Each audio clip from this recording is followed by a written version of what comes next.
E estamos de volta com o BBcast, seu podcast de automobilismo e outras nerds.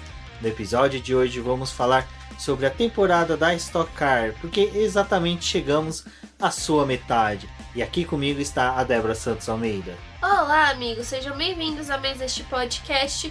E bom, hoje nós vamos falar um pouquinho do que está acontecendo nesse campeonato da Stock Car, que está bem movimentado. E antes disso, eu convido vocês para poder conhecer a nossa lojinha de roupas, de camisetas, onde tem muita coisa de automobilismo e a gente pretende trazer outras estampas de outras categorias. O link vai estar aqui na descrição desse post e se você estiver acompanhando este podcast pelo seu agregador favorito ou pelo nosso site, vocês vão ter todos esses links disponíveis. Além disso, também confiram a nossa campanha lá do Apoie-se, ela é muito importante para a gente continuar desenvolvendo os trabalhos, tanto aqui na plataforma do podcast, quanto no YouTube e lá no nosso site. Então não deixem de conferir essa campanha, vocês podem apoiar com qualquer valor, pode ser de R$1 até o quanto vocês quiserem. Se Laura Stroll estiver escutando este podcast, pode apoiar, a gente pode ser comprado. E é isso, pessoal, muito obrigada por escutarem. Bom, e eu também convido vocês a se inscreverem no canal do Boletim do Paddock no YouTube. Lembrando que nós precisamos atingir aí a marca de 1000 inscritos para que o YouTube possa começar a distribuir melhor nossos vídeos, né? E também tenhamos acesso a maior número de informações sobre os vídeos e assim a gente possa produzir um conteúdo maior e de melhor qualidade para vocês.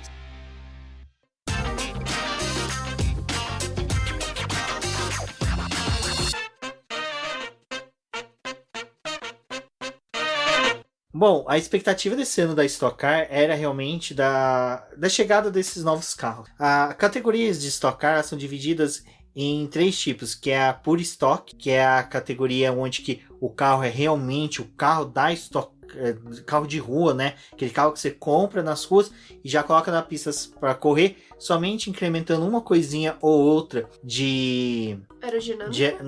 De segurança, no caso, cinto, banco, só, não mexe mais nada, e até motorização não mexe nada. E tem o Super Stock, que é os carros de Stock Car que nós vemos hoje, que é muito mais diferente do que o anterior, que é o carro de rua, mas com atualizações de segurança mais rígidas, que no caso é a gaiola, né, interna, aquele Santo Antônio, que protege em caso de capotamento do carro. Aqui no caso da Stock Car deste ano, eles são muito bem feitos, modelados no chassis dos carros da Cruze e da Corolla. E também os carros que são Super Stocks, que são utilizados agora no Stock Car, você pode modificar peças aerodinâmicas, motor e pneus diferenciados. Por que a gente está colocando isso? No começo das corridas da Stock Car deste ano, a gente começou a ver uma predisposição para ter um domínio do Corolla. Mas só que ainda no começo, eu e a Débora alertavam nos podcasts passados que, olha, não estamos vendo um domínio da Corolla ainda. Estamos vendo somente o Corolla vencendo corridas, que é bem diferente do que a gente poderia falar, de um domínio da Mercedes, onde que só a Mercedes chegar em primeiro e segundo lugar.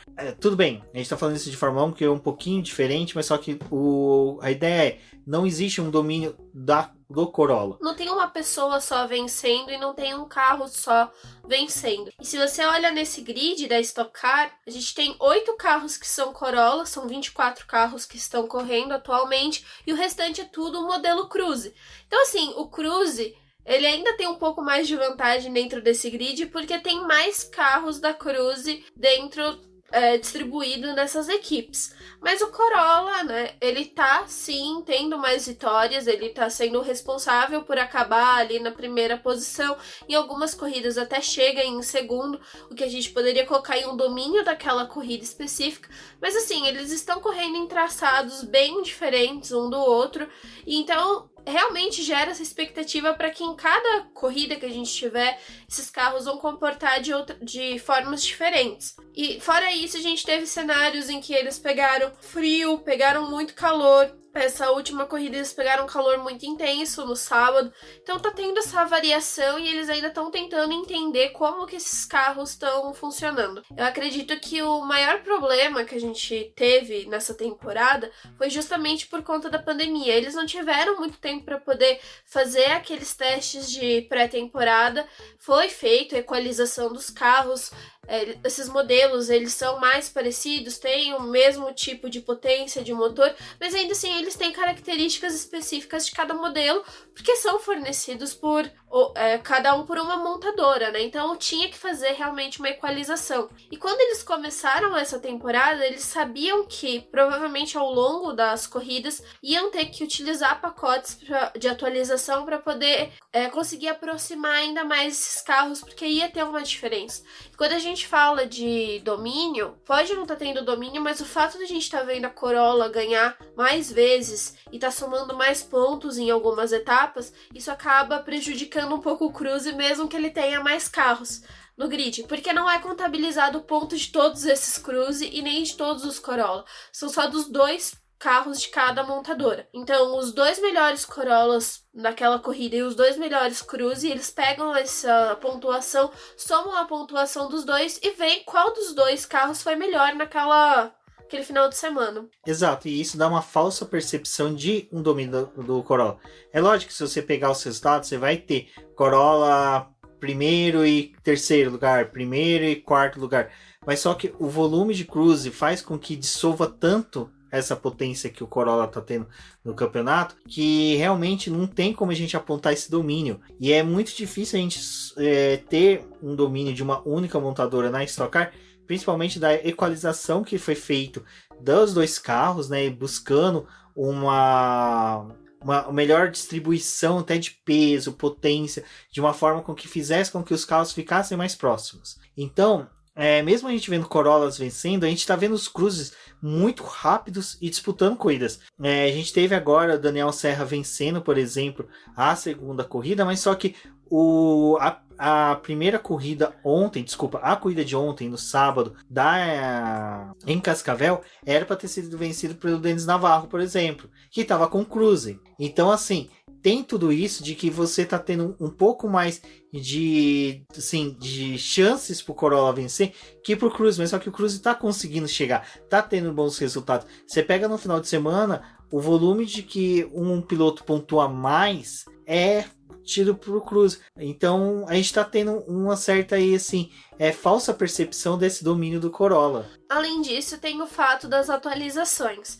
Antes de falar um pouquinho de como estão funcionando essas atualizações na Stock, vale a pena acho que falar um pouco do que a gente vê na Fórmula 1 e que é muito diferente na Stock Car. Ali na Fórmula 1, todo final de semana a gente tá vendo a equipe testando peça, testando asa, testando outras partes do carro.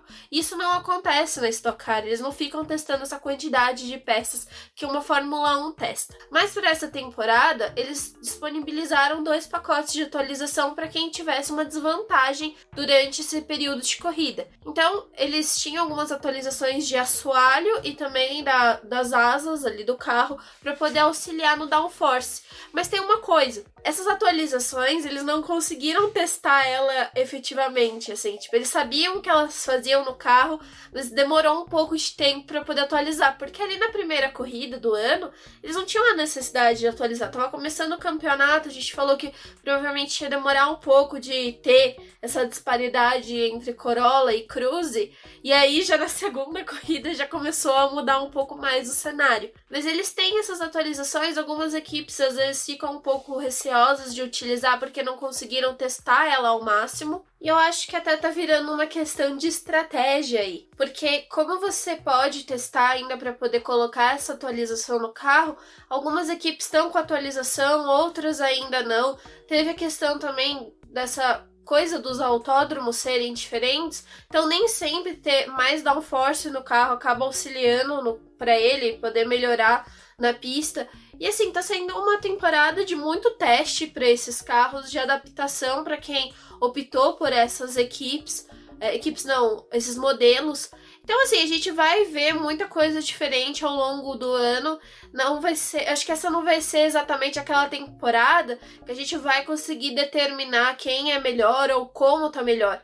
Porque, assim, olhando a temporada passada e essa, as duas estão extremamente competitivas. Se a gente excluir essa coisa de Corolla e Cruze, a gente vê que tá tendo uma disputa entre os pilotos muito grande. A gente tá tendo um campeonato muito movimentado. E quando a gente limita para esse olhar de Cruze e Corolla, aí sim a gente vê esses problemas ainda acontecendo. Mas é uma temporada de erros, né, e acertos, tudo por conta da pandemia. Acho que o fato deles não terem conseguido testar realmente esses carros acabou prejudicando um pouco. Exato, porque tem essa questão da falta de teste, também tem a questão de que às vezes chega uma atualização e os pilotos e a equipe ficam meio receosos de utilizar, como foi o caso da atualização que tinha para o Cruze para a corrida do milhão, e a equipe do Daniel Serra optou por não utilizar, porque eles estavam com receio de não dar certo e depois eles instalar, não conseguir acertar o carro de forma correta e acabar perdendo treinos ali que eram valiosos. E como o Stock Car, em decorrência da pandemia, está com períodos de treinos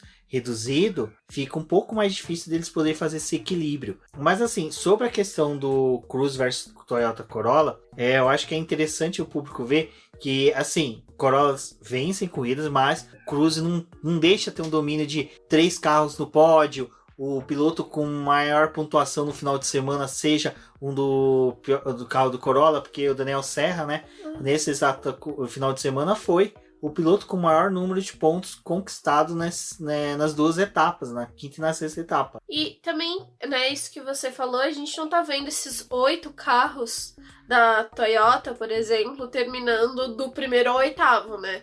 E os Cruze ficando no restante das posições. Não, esses Toyotas, eles estão espalhados pelo meio do grid, dentre essa quantidade de Cruze que a gente tá tendo. Então, mas não deixa de ser uma situação que sim, a categoria tem que se atentar a isso, para que possa termos vitórias do Cruze de uma forma que o público que está fora, porque a galera que ouve o BBcast, que acompanha a Stock Car com a gente, é um pessoal que olha o calendário como um todo, o campeonato como um todo, na verdade, observa essas nuances de que realmente não está tendo uma disparidade muito grande entre os carros, que é questão mesmo de só a vitória cair no Cruze, quer dizer, desculpa, no Toyota Corolla, mas o Cruze não tá fazendo tão feio quanto aparentava ser quando se fala da Stock Car em 2020.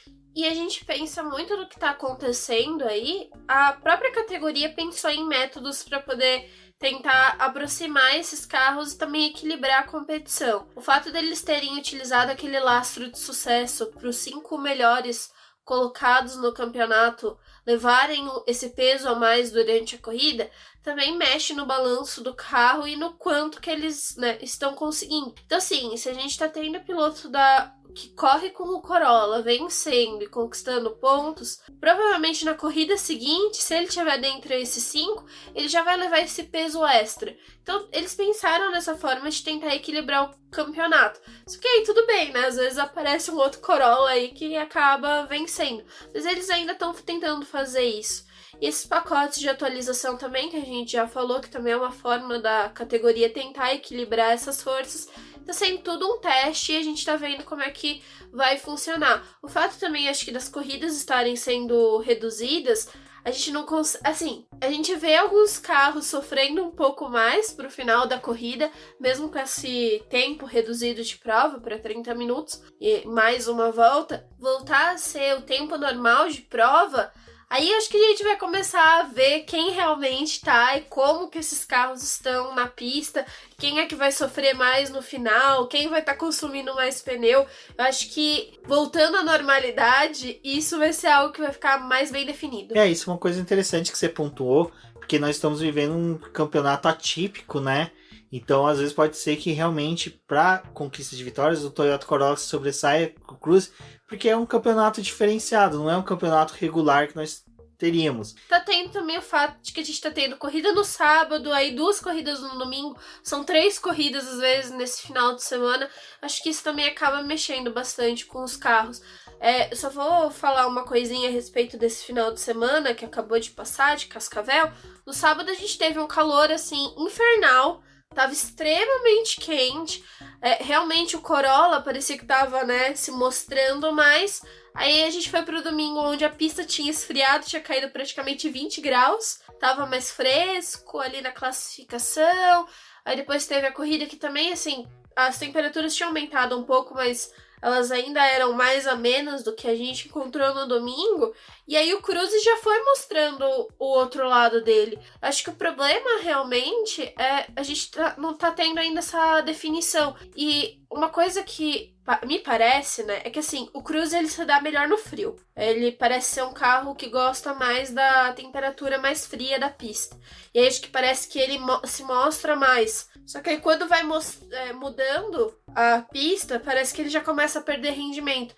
Ele também dá aparência da forma que acabou a segunda corrida, levando em consideração que teve a primeira prova e depois teve essa segunda corrida, que os carros estão mais desgastados, com menos combustível. Ali no final da corrida, a gente teve o Serra e o Zonta disputando pau a pau para poder terminar a corrida. E não foi a vitória como a gente tá vendo alguns Cruzes ter, que ele termina com mais de 1,5 segundos na frente do segundo colocado. O Cruze não, o Corolla, né, na verdade, desculpa. Mas o Cruze, ele não conseguiu essa vitória esse final de semana com essa vantagem pro segundo colocado. O Serra e o Zonta cruzaram a linha e chegaram muito próximos um do outro. Foi muito equilibrado. Bom, os destaques mais fortes assim dessa temporada, eu posso colocar aqui é o Ricardo Zonta, né? Como até a Débora comentou agora há pouco, ele chegou colado do Daniel Serra para disputa pela vitória da segunda corrida de domingo, mas o César Ramos também tá conseguindo um bom destaque,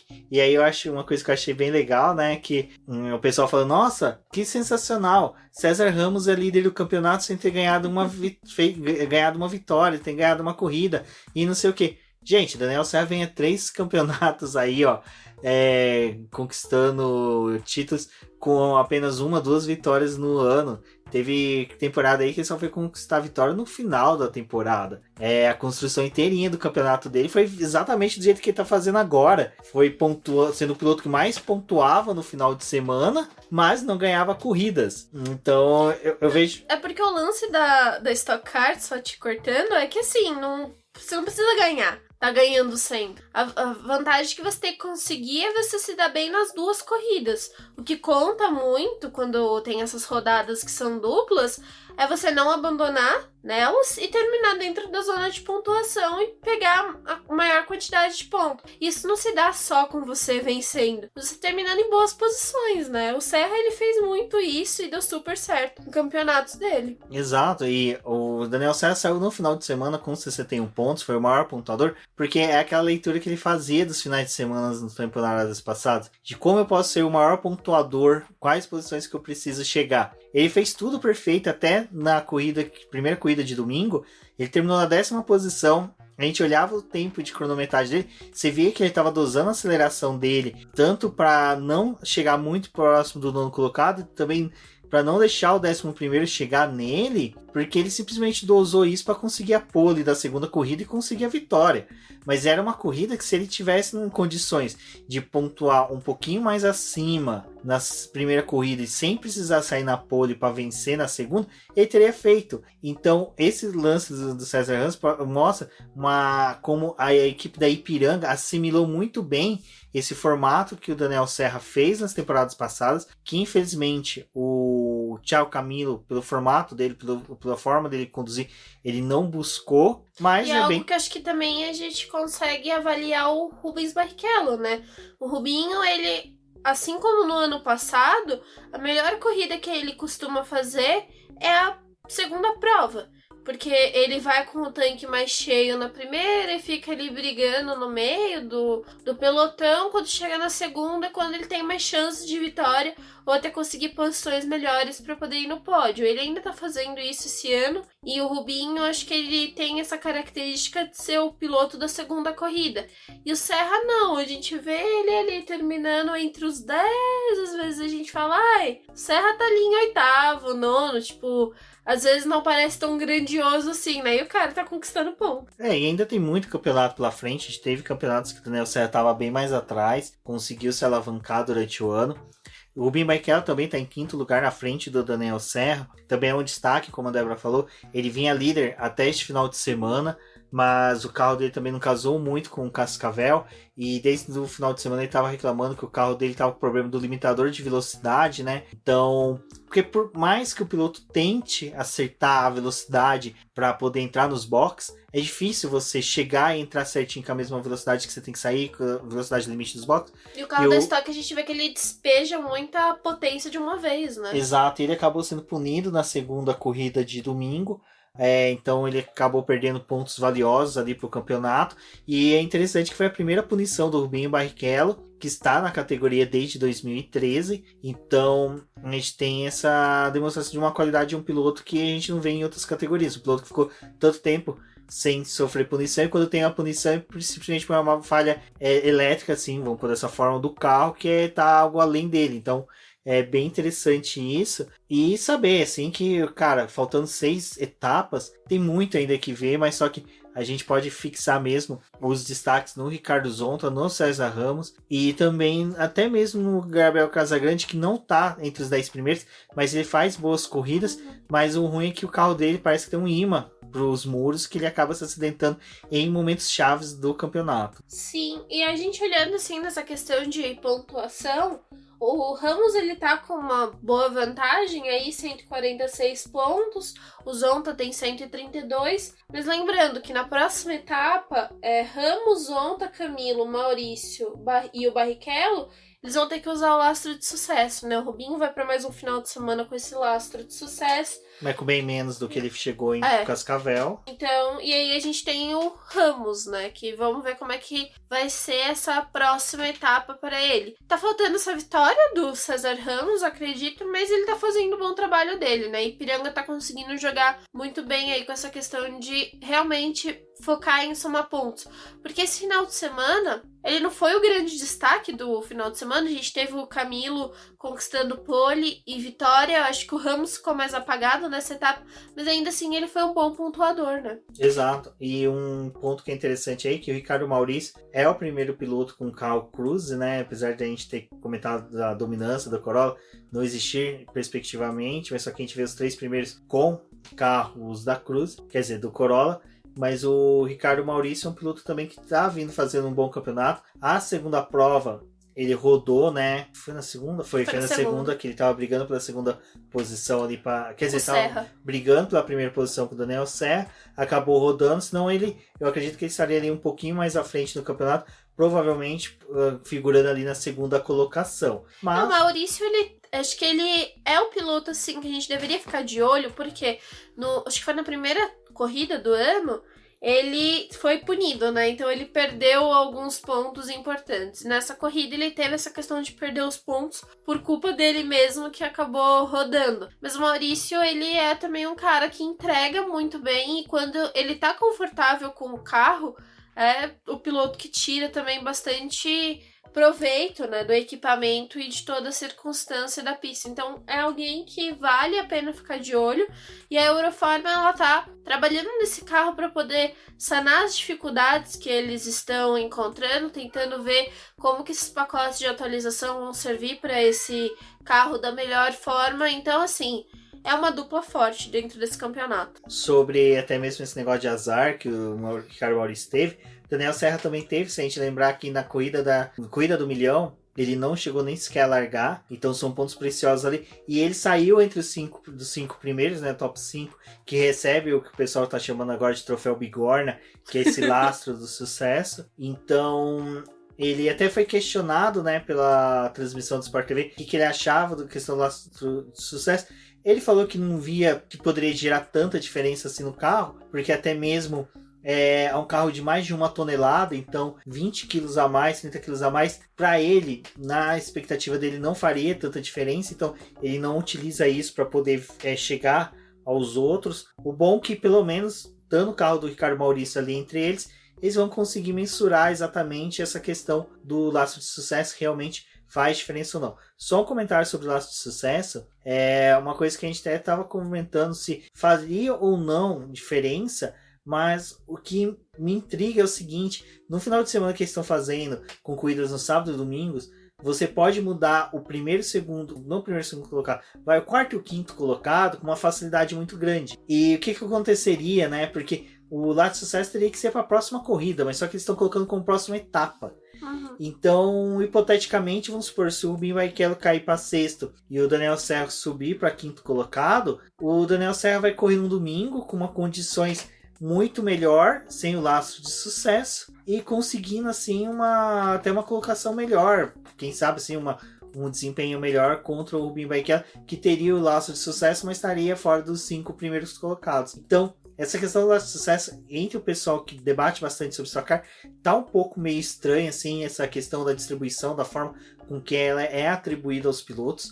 Não parece ser uma coisa tão justa com os pilotos mesmo. O piloto tem o melhor final de semana, a equipe se empenha. Você tem exemplo de equipes que empregam engenheiros, empregam mecânicos em tempo muito maior que as outras, e simplesmente porque estão tendo um resultado melhor, tem que carregar o lastro. Então, eu não vejo como uma coisa boa. No começo eu fiquei com bastante reticência sobre isso, mas hoje eu acho que, em definitivo, acho que o lastro de sucesso não está sendo tão legal para o próprio campeonato. Eu acho que o que a gente tá tendo, assim, é justamente por conta desse formato, né? Como depende da questão da etapa, que nem esse final de semana a gente teve quinta e sexta etapa sendo realizadas no mesmo final de semana. Então, a quinta etapa foi feita no sábado, teve uma corrida só, mas todos os treinos livres e a classificação foram feitas ali. E quem tinha que usar esse lastro no sábado permaneceu com ele por todo o sábado, né? Porque fez todas as atividades de treino livre, classificação e a corrida. E como pro domingo já mudou a classificação, os pilotos trocaram de posição, teve também a troca desse lastro pro pessoal que correu no domingo. Então, esses pilotos, eles correram a classificação e a corrida, eles não fizeram os treinos livres já com esse peso a mais. Então, acho que tem essa questão porque você vê alguém sofrendo mais quando tem essas rodadas que são as etapas duplas, em que vai ter corrida no sábado e no domingo. E aí você olha agora pro restante do calendário, a gente vai ter uma rodada dupla no Velocitar e depois vai ter a de Curitiba. E aí Goiânia e Interlagos voltam pro formato normal, né? Que já é formato que a gente já tá mais acostumado. Então assim, eu acho que ainda não tá claro exatamente isso, mas eu acho que ele funcionaria quando a gente tiver uma temporada normal, porque aí não vai ter que ter essa troca de sábado pro domingo, vai ser algo mais consistente, vai trocando realmente a cada etapa que vai ter, essa questão de ser mais espaçado, porque são 12 etapas no ano, elas não são tão juntas como costuma ser ao exemplo da Fórmula 1, praticamente uma por mês, então eu acho que isso vai acabar funcionando melhor no entendimento. Mas assim, eu acho que foi uma coisa que a categoria criou para poder tentar barrar o pessoal que tá conquistando mais vitórias. Não parece ser tão atrativo, mas ainda nessa questão de estarem buscando o equilíbrio dos dois carros, eu acho que funciona. Mas pelo fato desse final de semana da Stock Car tá meio esquisito, com 2 etapas acontecendo, realmente parece que o pessoal que correu no sábado tem uma desvantagem com relação a quem correu no domingo. E fora isso, é que assim, a corrida do sábado, como a gente viu agora em Cascavel, ela foi assim, tudo ou nada, porque o pessoal só tinha chance de uma bateria que era mais longa e fazer a melhor pontuação ali naquela etapa. E aí já no que a gente teve no domingo, como foi aquele formato de 2 corridas, o pessoal não partiu pro tudo ou nada e nem teve tantos acidentes quanto aconteceu na prova do sábado. Então assim, né? Essas coisas de pandemia aí tá zoando tudo na nossa cabeça. Exato, mas o que é interessante dessa questão do lastro é que tá gerando uma discussão e é uma coisa que a Stock Car não tinha muito tempo. Porque quando teve aqueles carros bolha, a gente, tá, beleza, tem esse carro, mas não tinha discussões sobre, pô, isso tá sendo legal, tem que ser feito para poder diferenciar campeões de perdedores, ajudar a alterar a dinâmica do campeonato. Então, esse novo modelo, esse novo formato que tá sendo criando, tá gerando essas discussões. Então, que nem o laço do sucesso, eu tô vendo que não tá sendo uma coisa tão útil pro campeonato, porque ela fica uma coisa muito assim, tipo, a categoria vem, coloca o lastro, beleza, você vai correr, tá aí, e aceite isso dessa forma. Então tá sendo bem legal que tá tendo essas discussões, as atualizações para cada modelo, pro Corolla, pro Cruze também, são discussões que estão tendo para saber, pô, e ano que vem, como é que vai ser? Vai ser os mesmos modelos? Vai ter as atualizações? Vão ser empregados novas apêndices aerodinâmicos? Vai entrar mais alguém aí? Vai ter mais alguma... quando entrar mais uma montadora, né? O que vai acontecer? Vai continuar esses carros? Não vão? Então isso está sendo bem bacana já com os modelos atuais. Bom, uma coisa que eu acho que funciona nesse final de semana, que a Stock Car criou e que eu achei até legal. Eu toparia isso pro ano que vem. No final de semana você ter corridas no sábado e corridas no domingo, principalmente nas características que foram esse final de semana em Cascavel. Quais foram? A da Truck tá participando junto. Porque quando anunciaram a Truck junto com a Stock Car lá no mês de março, a possibilidade de termos um campeonato mais conjunto entre as duas categorias, uma discussão que teve, principalmente entre os jornalistas da área, era que os caminhões da Truck iam tirar todo o emborrachamento que os carros da Stock iam trazer. Porque as características do caminhão da Truck é bem diferente de qualquer outro veículo de corrida que tem. Um dos exemplos são os pneus, que os pneus são os mesmos que os motoristas dos caminhões utilizam no dia a dia. Então ele não é um pneu que vai emborrachar a pista, ele é ao contrário, ele arranca a borracha que foi colocada pelos carros. Fora isso, o caminhão ele destroça o autódromo inteiro, né? Porque quando eles têm saída de pista, sai joga grama, joga terra de volta pra pista. E quando cai óleo, muito óleo que cai na pista. Então é uma dinâmica que criou fora do campeonato, que foi sensacional. Porque a corrida de sábado ela já foi diferente porque estava muito calor. No domingo, que estava com menos calor, mas o calor que tinha era necessário para criar um emborrachamento bom, sumiu o emborrachamento. Por quê? Porque teve treino da Truck. Então isso está sendo legal. Foi essa experiência de ver a Truck e a Stock Car no mesmo final de semana na pista, foi sensacional. Eu acho que seria legal um formato que até, nossa, quem sabe, outras modalidades, até a Stock Light, viesse a correr junto, pra gente poder ver como é que seria essa dinâmica, né, de uma corrida da Stock Light, da Stock normal, depois tivesse uma corrida da Truck, no outro dia seguinte, todas aquelas ideias, tudo aquilo que os mecânicos pulsaram do carro ter tido um emborrachamento vai ao lixo, porque o caminhão da Truck arrancou todo esse emborrachamento e mudou toda a qualidade do asfalto. Acho que foi bem interessante ver essas duas categorias juntas. Desde no final do ano passado, quando eu consegui ir tanto na etapa da Stock do final da temporada, né, do encerramento, e aí eu também assisti o encerramento da Truck, assim, é muito mágico você ver essas duas categorias correndo. Tipo, o Stock ele tem um barulho que é maravilhoso, e o caminhão da Truck é aquela coisa assim, tipo, é um negócio grande, correndo e todo... Às vezes ele parece até meio desengonçado e ele faz a curva assim completamente diferente do carro da Stock. Tipo, você vê o caminhão perdendo a traseira, você fala, nossa, agora vai rodar. E não, o caminhão ele prega no chão e continua. E é muito gostoso você ver essas duas categorias, elas correndo, e aí agora a gente teve essa oportunidade de ver elas juntas no final de semana e assim, foi sensacional. E deu uma dinâmica, acho que diferente pra corrida da Stock. Acho que a Truck em si mesmo não foi tão afetada, porque a característica do caminhão é completamente diferente dos carros. Mas assim, foi as duas corridas, tanto da Stock quanto da Truck, elas foram bem disputadas.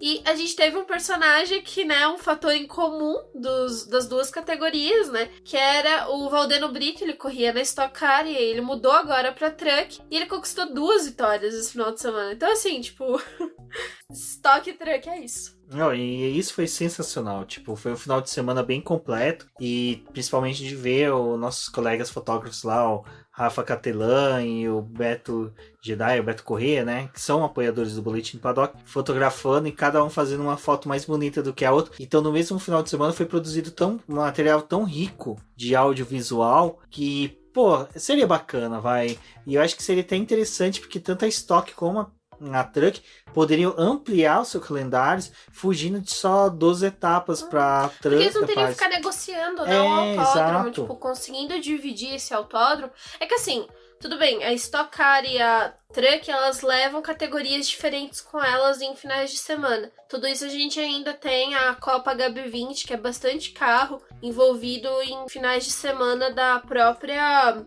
Truck, né? Então acho que assim, tem toda essa competição. O Autódromo de Interlagos é um dos mais disputados que a gente tem, porque o pessoal quer realmente fazer as finais deles aqui em São Paulo, e aí tá todo mundo disputando data para poder conseguir encaixar, né? E aí agora a gente tá vendo essa oportunidade de ter Stock e Truck juntos. Eu espero que essa parceria permaneça. Para essa temporada eles realmente já tinham planejado fazer isso, de correr mais etapas juntos.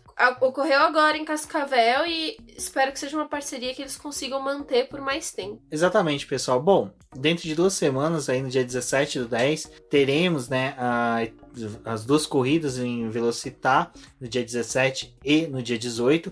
Então acompanhe o Boletim do Paddock, acompanhe os textos da Débora, em que nós vamos fazer a cobertura, sim, das etapas, e você vai ficar sabendo de bastante coisa da Stock Car aqui até durante as 2 próximas semanas. Bom, eu sou o Rubem GP Neto, agradeço a todos que ouviram o BBcast por aqui. Não deixem de conhecer nossa lojinha, nossa campanha do Apoies e se inscrever no nosso canal do YouTube. Um forte abraço e até a próxima. Eu sou a Débora Almeida, no Twitter como The Flowers. O Boletim do Paddock pode ser encontrado como Boletim do Paddock nas suas redes sociais e apenas do Twitter, que é @diznoboletim, que nós estamos lá disponíveis para poder falar a respeito de todas essas categorias. Se vocês quiserem tirar alguma dúvida ou conversar mais com a gente a respeito disso, deixem o feedback do programa, né, do episódio aí pelas suas redes sociais, marquem a gente e incentivem que a gente continue a gravar esses programas e falar um pouquinho mais dessas categorias que a gente gosta tanto. Até a próxima! Bom, é isso, pessoal. E agora nós vamos inserir os agradecimentos dos nomes dos nossos apoiadores no final. E são eles: Ricardo Bannerman, Maia Barbosa, Elezer Teixeira, Luiz Félix, Arthur Felipe, Rafael Celone, Will Mesquita, Antônio Santos, Rogério Froner, Helena Lisboa, Cássio Machado, Carlos Del Valle, Bruno Valic, Eric Nimes, Bruno Shinozaki, Alberto Xavier, Will Bueno, Ricardo Silva, Beto Corrêa, Fabrício Cavalcante, Arthur Apóstolo, Sérgio Milani, Melquiades Veloso, Micael Souza, Ezequiel Bales, Cineo Messi, Rafael Arilho, Rafael Carvalho, Fábio Ramiro, Lauro Vizentim, Maria Ângela, Thaís Costa, Rafa Catelan, Jane Casalec e Carlos Eduardo Valese. Muito obrigado a todos. Isso é tudo bem, pessoal.